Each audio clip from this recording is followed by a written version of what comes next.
Hi team. There's something I've noticed about high performers at work.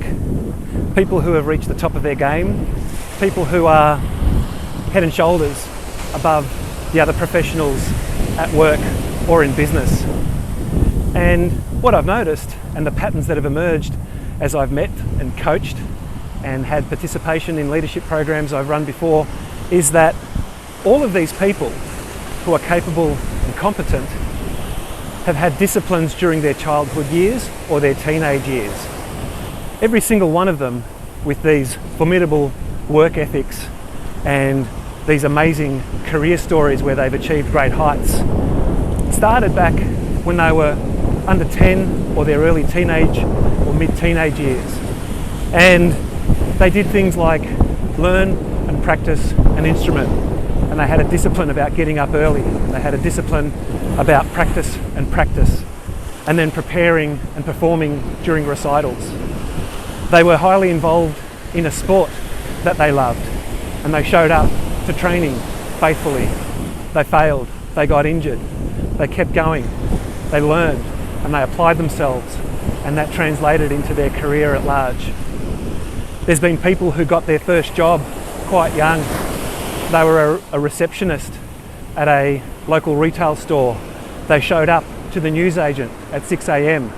They did a paper run on their bike when everyone else was still sleeping. They worked in their family business and worked for free and learnt that if you apply yourself, you can make good progress. So what sort of disciplines did you learn and take for granted at an early age that are actually a huge part of your success today?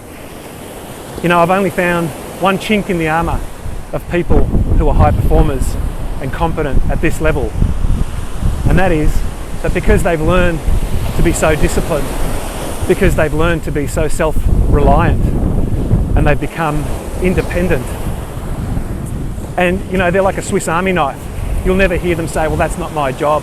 They roll their sleeves up and they jump in and they help people from whatever team they might be in.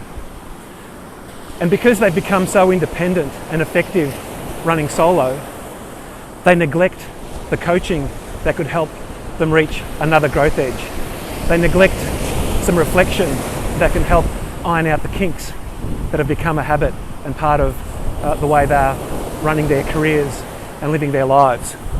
And I've had the benefit and the advantage of being able to coach and partner with people at this level of success.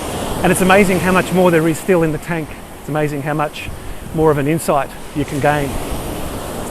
So let me encourage you to come for a walk and talk coaching conversation with me. It can be somewhere near you, or it can be somewhere near me.